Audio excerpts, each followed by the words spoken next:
सासूरवास एक संघर्ष, एक उभारी. वैशालीचं लग्न झालं तेव्हा तिच्या डोळ्यात खूप स्वप्न होती. आई वडिलांनी खूप प्रेमाने तिला वाढवलं. सासर म्हणजे दुसरं घर असतं हे तिला नेहमी सांगितलं जायचं. पण सासरी पाऊल ठेवल्यावर तिच्या आयुष्याची खरी परीक्षा सुरू झाली. पहिल्याच दिवशी सासूबाईंचा कडक आवाज तिच्या कानावर पडला. इथं आमच्या नियमानुसार वागायचं, माहेरीसारखं काही चालणार नाही. वैशालीने हसून मान डोलावली. तिला वाटलं थोडे दिवस गेले की सगळं ठीक होईल, पण दिवसागणिक परिस्थिती कठीण होत गेली. सासूबाई प्रत्येक गोष्टीत चूक काढायच्या. भाजीला मीठ जास्त आहे, घर नीट झाडलेलं नाही, तुला काहीच येत नाही का?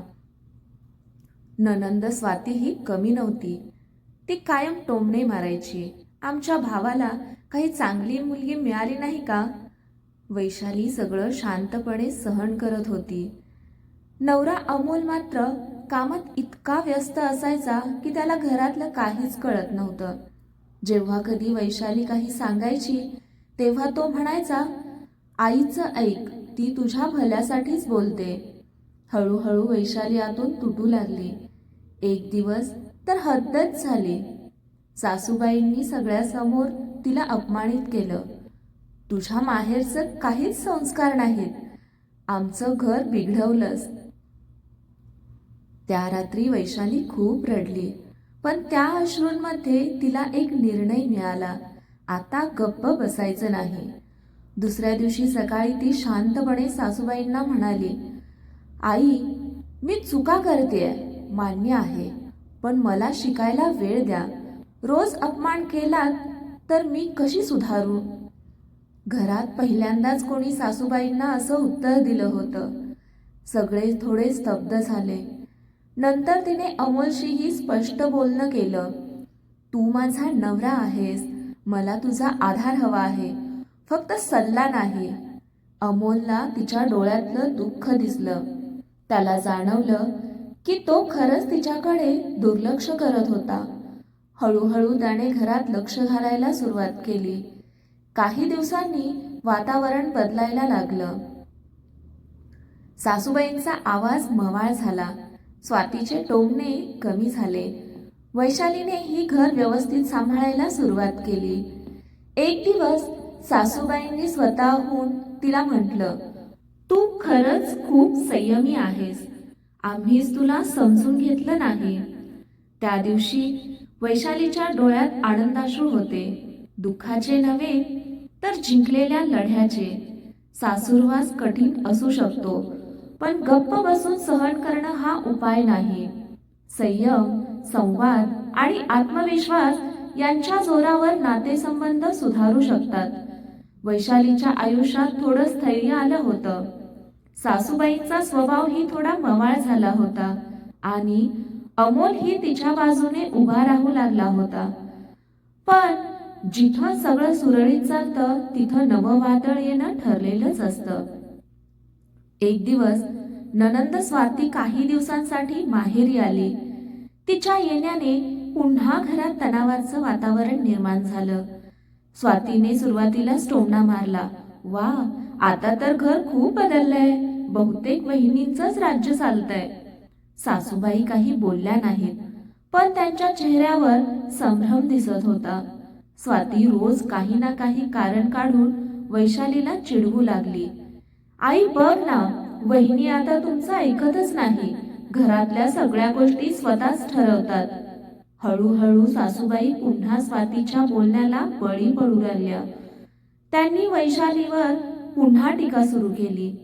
वैशालीला समजत होतं हे सगळं कोणाच्या इशाऱ्यावर चाललंय, पण यावेळी ती गप्प बसली नाही. एक दिवस तिने स्वातीला थेट विचारलं, तुला नक्की काय हवं आहे? मी काही चुकीचं केलं असेल तर सांग, पण असं पाठीमागून बोलू नकोस. स्वाती थोडी गोंधळली, पण लगेच चिडून म्हणाली, तू मला शिकवणार का? हे माझं घर आहे. तेव्हा वैशाली शांतपणे म्हणाली, हे तुझं घर आहे, तसंच माझंही घर आहे. आपण दोघींनी मिळून ते सांभाळायचं आहे. भांडून नाही. हा संवाद सासूबाईंनी ऐकला. त्यांना हळूहळू कळू लागलं की चूक कोणाची आहे. दरम्यान अमोलने ही परिस्थिती नीट पाहिली. त्याने एक दिवस स्वातीला स्पष्ट सांगितलं, स्वाती, तू इथे येऊन घरात भांडण लावतेस, हे मला आवडत नाही. वैशालीने खूप सहन केलं आहे.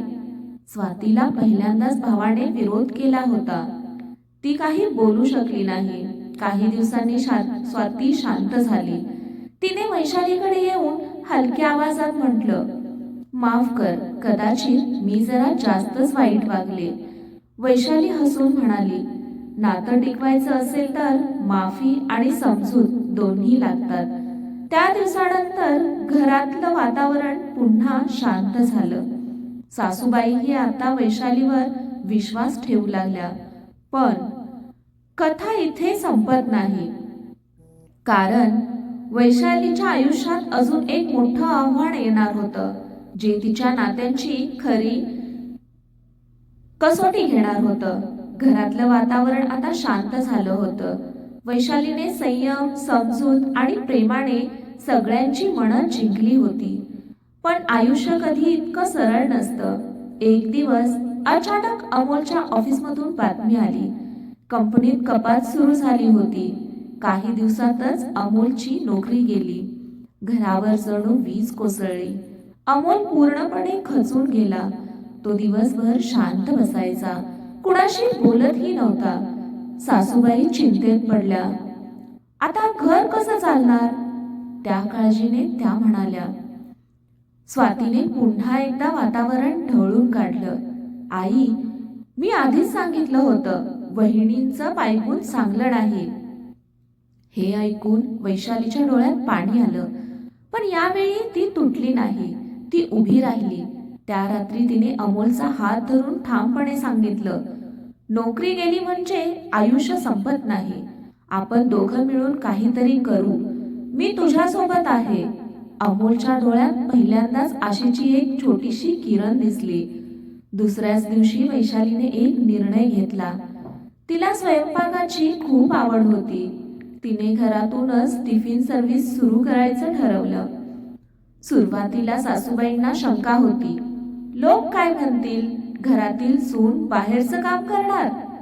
पण वैशालीने नम्रपणे उत्तर दिलं, आई, लोकांपेक्षा आपलं घर महत्वाचं आहे. हळूहळू टिफिन सर्व्हिस सुरू झाली.